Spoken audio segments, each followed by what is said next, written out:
بسم اللہ الرحمن الرحیم نحمدہ ونصلی علی رسولہ الکریم. کل جو ہم نے آیات پڑھی تھی اور سنی تھی تو اس میں اللہ تبارک و تعالیٰ نے یہود و نصارہ اور مشرکین عرب کی ایک مشترکہ بیماری بتائی تھی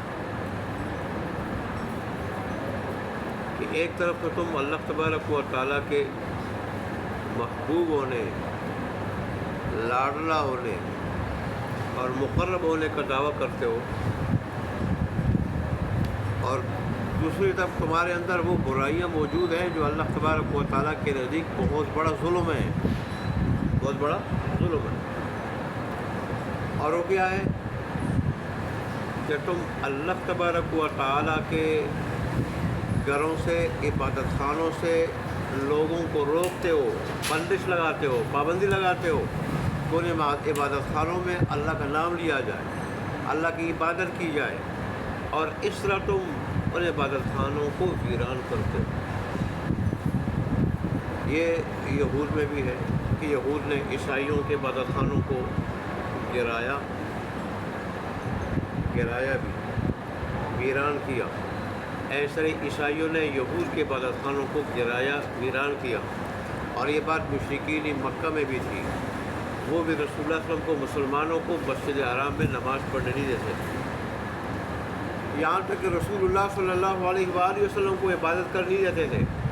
اور لیکن سن 6 ہجری میں جب رسول اللہ صلی اللہ علیہ وسلم مکہ معظمہ تشریف لائے صرف عمرہ کرنے کے لیے، آپ کا مقصد، صحابہ کا مقصد عمرہ کرنا تھا، بیت اللہ کا طواف کرنا تھا، اور سب بتا دیا تھا کہ دیکھو ہم سارے ہتھیار بھی نہیں لائے، ہمارا مقصد لڑنا نہیں ہے، ہمارا مقصد صرف بیت اللہ کا طواف ہے. تو پھر بھی مشرکین مکہ نے ان کو بیت اللہ کا طواف کرنے نہیں دیا. تو تم ایک طرف اللہ کے محبوب ہونے کا اور مقرب ہونے کا دعویٰ کرتے ہو، اور دوسری طرف تم میں وہ برائی موجود ہے جو اللہ تبارک و تعالیٰ کے نزدیک بہت بڑا ظلم ہے. اس سے بڑھ کر کوئی ظالم نہیں ہو سکتا جس میں وہ برائی ہو. اور وہ مشرک و تم میں بھی ہو، یہودی و تم میں بھی ہو، اور عیسائیوں میں بھی ہے وہ برائی. اسی طرح اللہ تبارک و تعالیٰ نے دوسری جو بڑی بیماری ہے جو اللہ کے مقرب ہونے کی منافی ہے، اللہ کے محبوب ہونے کی منافی ہے، وہ اللہ تبارک و تعالیٰ کے ساتھ شریک ٹھہرانا، اللہ کے ساتھ شریک ٹھہرانا. اور یہ چیز بھی ان تینوں میں پائی جاتی تھی. اللہ کے لیے اولاد تجویز کرنا، یہ چیز بھی ان تینوں میں پائی جاتی تھی. کوئی بیٹا اللہ کے لیے تجویز کرتا تھا، کوئی بیٹی تجویز کرتا تھا. بیٹا یہودی تجویز کرتے تھے، عیسائی تجویز کرتے تھے. بیٹیاں مکہ اور عرب کے مشرک جو ہے نا وہ تجویز کرتے تھے. فرشتے اللہ کی کیا ہیں؟ بیٹیاں. تو تم میں ایسی برائیاں ہیں، ایسی برائیاں کہ جو اللہ کے مقرب ہونے، محبوب ہونے کے منافی ہیں. اللہ کا مقرب اور محبوب وہی ہے جو اپنی ذات کو اللہ کے تابع کر دے اور اللہ تبارک و تعالیٰ کے سارے احکامات پہ عمل کرے. اللہ کے سارے احکامات کو دل سے سچا جانے جو ایمان کہلاتا ہے، اور پھر اس کے بعد ان احکامات پہ عمل کرے جو نیکی کہلاتی ہے. نیکی اللہ نے فرمایا کہ میرا مقرب وہ ہے، میرا محبوب وہ ہے، وہ تم نہیں ہو، وہ مسلمان ہے. اور میں نے آپ کو کل بتایا تھا کہ اس میں مسلمانوں کو بھی جو جوڑا جا رہا ہے کہ اب تو رسول اللہ صلی اللہ علیہ وسلم کی صحبت کی وجہ سے تمہارا ایمان بھی کامل ہے، تمہارا عمل بھی ہے دین اسلام کے احکامات پہ. لیکن خدا نہ خواستہ اگر تم میں اللہ کے احکامات پہ عمل کرنے میں سستی آ گئی، کوتاہی آ گئی، تو پھر ظاہر ہے تم بھی یہود سے اور عیسائیوں سے مختلف نہیں ہوگے. اللہ کے نزدیک تمہارا انجام بھی برا ہوگا. جیسے اللہ تبارک و تعالیٰ نے یہود اور نصارہ کو دنیا میں کئی مرتبہ جو ہے نا وہ مختلف لوگوں سے، اپنے عذابوں سے پٹوایا اللہ نے. ایسا پھر تمہارا شعر بھی ان سے مختلف نہیں ہوگا. یہ اللہ نے تنبیہ فرمائی مسلمانوں کو.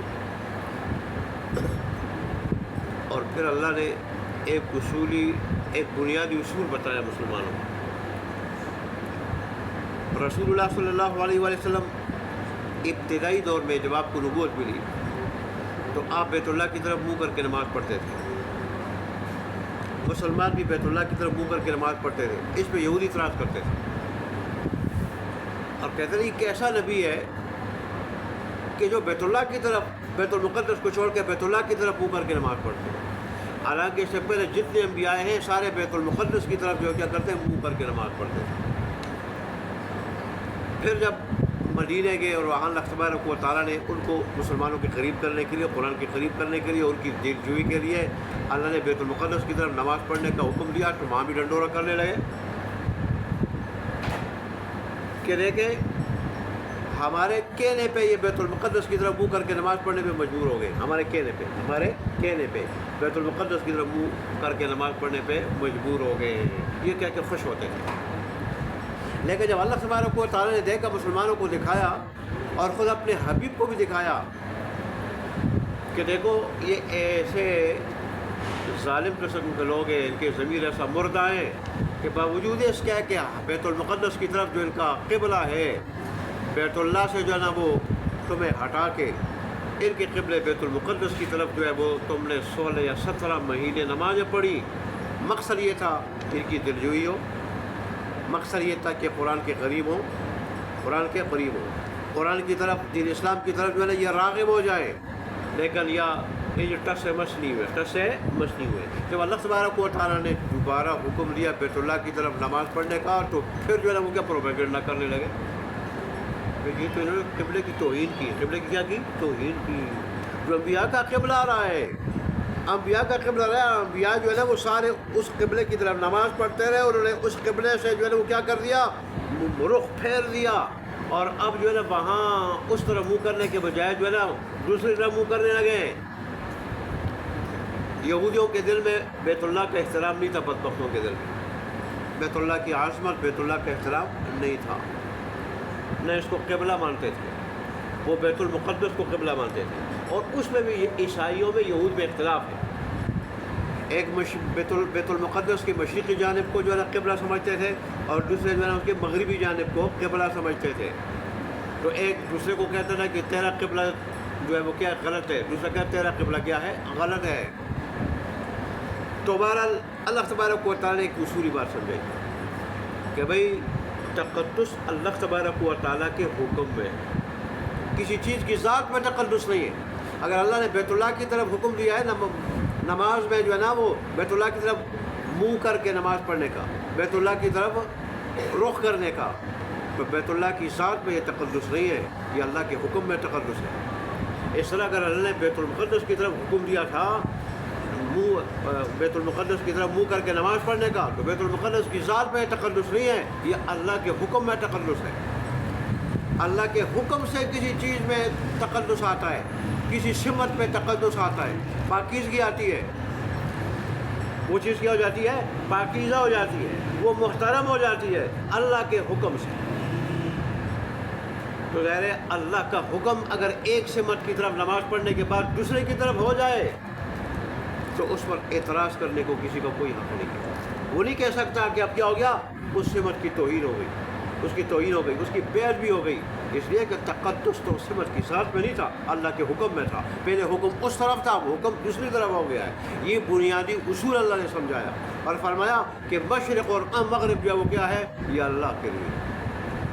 لہذا تم جدھر بھی رخ کرو گے, ظاہر ہے اللہ تبارک و تعالیٰ تو ہر جگہ موجود ہے.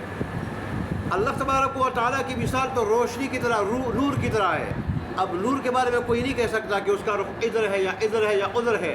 دیکھیں یہ روشنی ہے, ہر جگہ ہر طرف برابر کیا ہے, روشنی ہے. اللہ تبارک و تعالیٰ کی مثال بھی ایسی ہے, اللہ کا رخ ہر طرف ہے, اللہ کا وجود جو ہے وہ ہر جگہ ہے.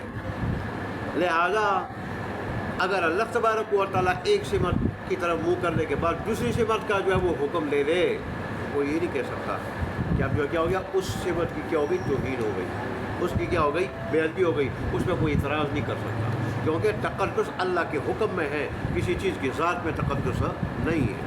اللہ نے یہ بنیادی اصول سمجھا ہے، اور اللہ نے فرمایا کہ مشرق اور مغرب اللہ کے، تم جہاں بھی نماز میں رخ کرو گے اللہ کا رخ وہاں پاؤ گے۔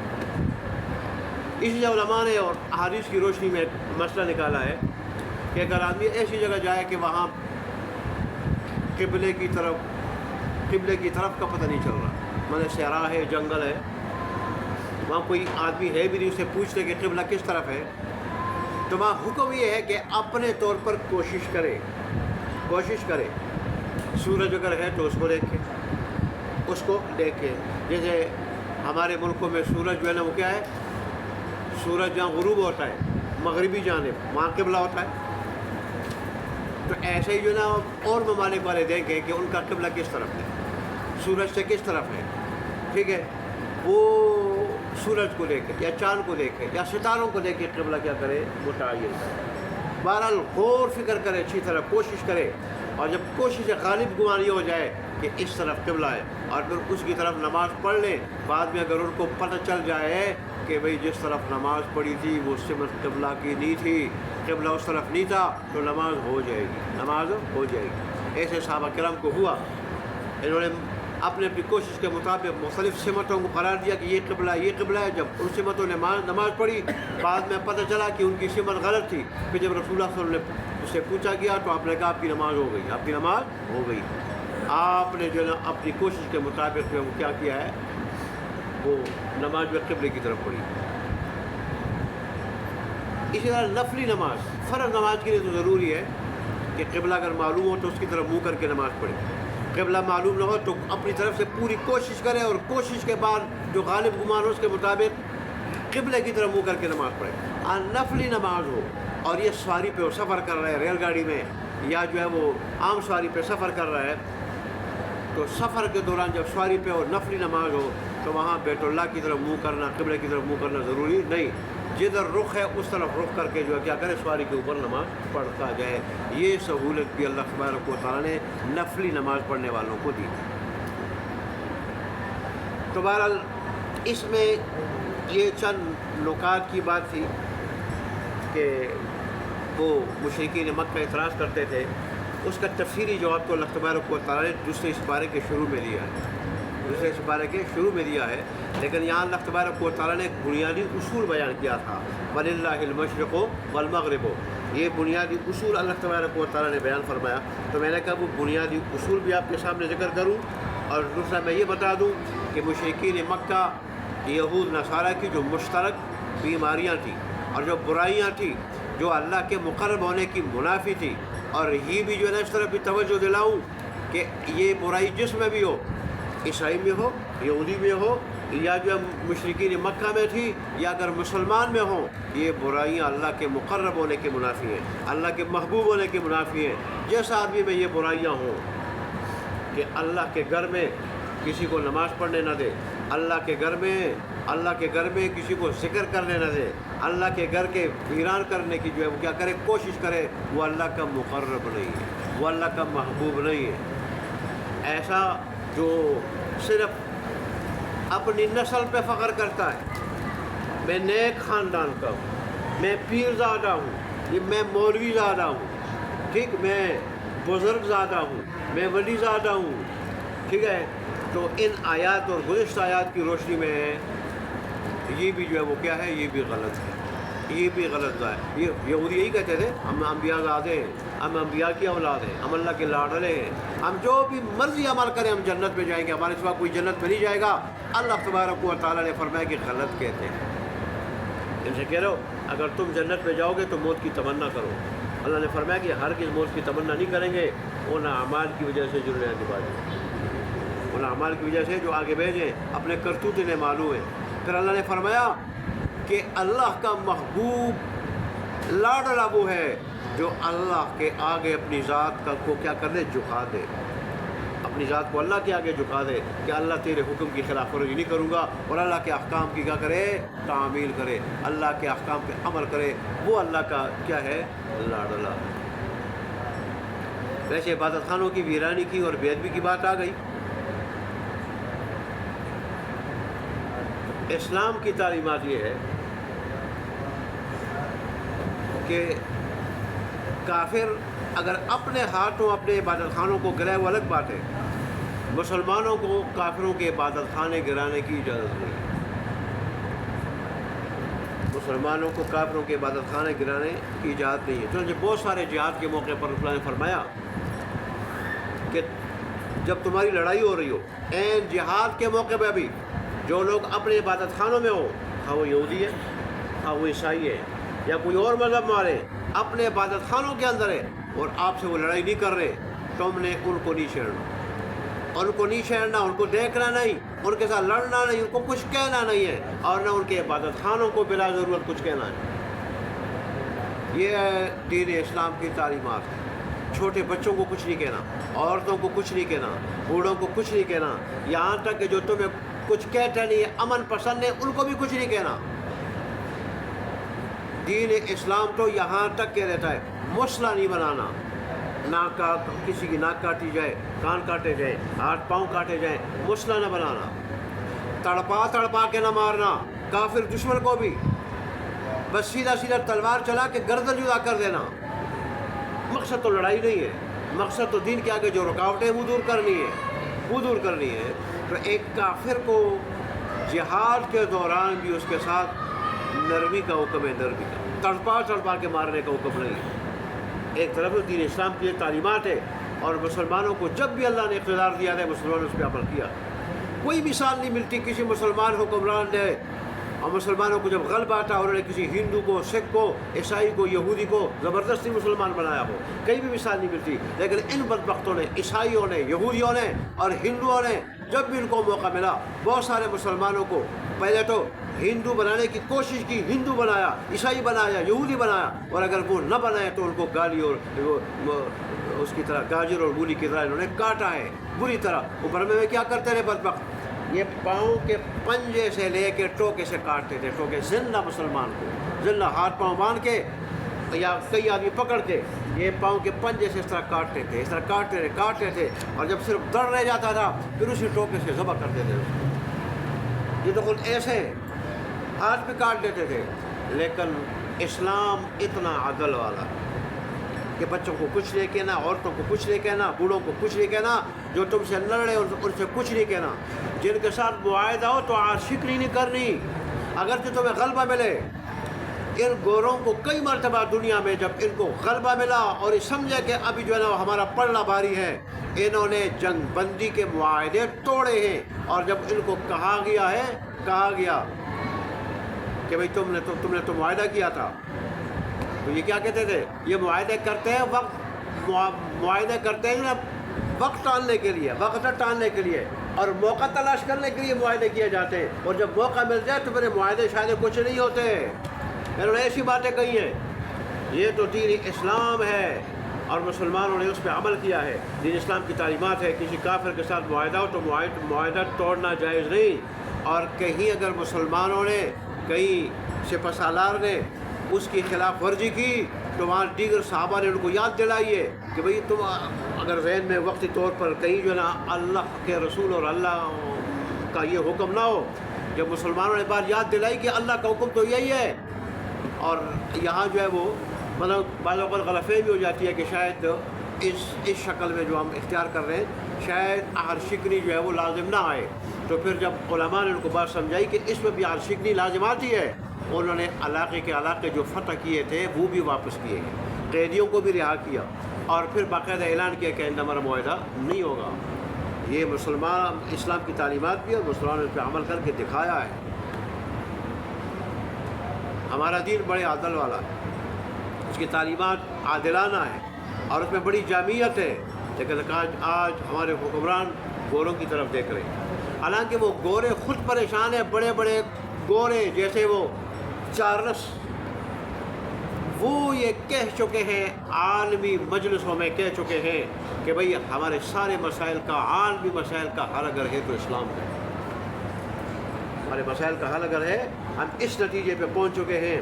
ہم نے کتنی کوششیں کی ہر طرح سے، کئی جنگوں میں ہم نے حل سمجھا، جنگیں کی، کئی دھوکوں میں ہم نے حل سمجھا، وہ کی، اور کبھی جو ہے وہ دوسرے کے اوپر الزامات لگانے میں اور دوسروں کو جو ہے نا وہ برزن کرنے میں ہم نے حل سمجھا.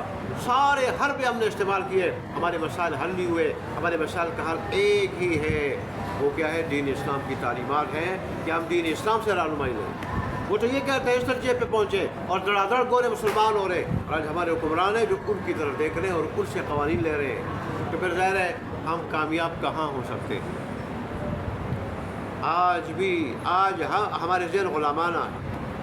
مسلمان اصل میں سپر پاور ہونے کی بنیاد پہ نہیں لڑتا, اور اس کی مثالیں سامنے. صحابہ نے سپر پاوروں سے ٹکر لی. سپر پاور جو ہے نا وہ جو ملک تھے وہ پاش ہوئے, اور صحابہ کو اللہ نے ان علاقوں کا ملکوں کا حکمران بنایا. ان کے پاس سپر طاقت تھی, مسلمانوں کے پاس کامل ایمان تھا. تو مسلمان ہمیشہ لڑتا ہے, غلبہ پاتا ہے کامل ایمان سے, ایمانی قوت سے, نہ کہ جو ہے نا وہ دنیاوی مادی طاقت سے. آج اللہ ہمارے حکمرانوں کو غیرت ایمانی نصیب کرے. دیکھیں ہمارے فلسطین کے مسلمان بھائیوں کے اوپر کتنے مظالم ڈائے جا رہے ہیں, کتنے مظالم. چھوٹے چھوٹے بچے آدھا کٹے ہوئے, ہاتھ پاؤں کوئی نہیں. اب زمین پہ ادھر سے ادھر جب جائیں لڑک کے جائے. زخمی ہیں, زخموں کے اوپر رکھنے کے لیے مرہم اور پٹی نہیں ہے. بھوکے اور پیاسے پتے کھا رہے ہیں, ان کے لیے خوراک نہیں ہے. اور ارد گرد اسلامی ممالک ہیں, اور اگر کہیں سے امداد جائے تو اسرائیل اس کو روک دیتا ہے. اسرائیل حالانکہ اس کی کیا حیثیت ہے؟ مسلمان جو بڑے جو ہے نا وہ طاقت والے ملک ہیں. معیشت کے اعتبار سے سعودیہ سب سے آگے, اور ایٹمی طاقت اور عسکری طاقت کے اعتبار سے پاکستان سب سے آگے. لیکن اس کے باوجود سارے کے سارے تماشائی بڑے ہوئے تماشائی, اور وہ جو بیچارے کٹ رہے ہیں, بھوکے ہیں, وہ پیاسے ہیں, وہ زخمی ہیں, اور ان کے جو ہے نا وہ مکانوں کو گرایا جا رہے ہیں, مظالم ڈائے جا رہے ہیں. اتنے مظالم ڈائے جا رہے ہیں کہ آج وہ جو ہے نا انسانیت سے بھی نکل چکے ہیں, انسانیت سے درندہ بن چکے ہیں. ایسے درندہ بن چکے ہیں کہ آج غیر مسلم بھی لرز اٹھ رہے ہیں, لرز اٹھے ہیں ان کے مظالم کو دیکھ. ان کو جب پتہ چلا کہ اب مسلمانوں میں وہ ہمت نہیں ہے کہ وہ ہمارے آگے آ سکے, تو ظاہر وہ اور جری ہو گئے, اور دلیر ہو گئے. اور یہ اسلامی حقوق کی علمبردار تنظیمیں جو عالمی تنظیمیں ہیں, اس نام سے پوری دنیا سے چندہ کھاتی ہیں وہ تنظیمیں, اقوام متحدہ کی شکل میں, اور دوسری تنظیمیں, وہ آج فلسطینیوں کو یہ حال دیکھ رہی ہیں فلسطینیوں کی یہ حالت, اور وہ تماشائی بنی ہوئی ہیں. آئندہ ان کو جو ہے نا انسانی حقوق کی علمبرداری کا اور آواز اٹھانے کا کوئی حق نہیں ہے, اس میں ناکام ہو چکے ہیں. لیکن ہمارے مسلمانوں کو اللہ غیرت ایمانی نصیب کرے. مسلمان حکمرانوں کو کیا فائدہ اس ایٹم بم کا, کیا فائدہ اس میزائلوں کا, کہ ہمارے مسلمان جو کٹ رہے ہیں. اور اللہ کے حبیب نے تو یہ کہا تھا کہ یہ ایک جسم کی طرح, جسم میں کسی ایک جگہ بھی تکلیف ہو سارا جسم بے قرار ہو جاتا ہے. آج تک سے مس نہیں ہو رہے مسلمان.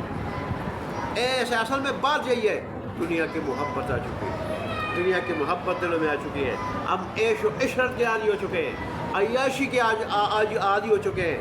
ہمارے حکمران عیاشی کے عادی ہو چکے ہیں, اور جو آدمی عیاش ہو جائے وہ پھر عیش و عشرت میں مبتلا ہو جائے, وہ پھر جو ہے نا دقت اٹھانے کے قابل نہیں رہتا, مشقت اٹھانے کے قابل نہیں رہتا.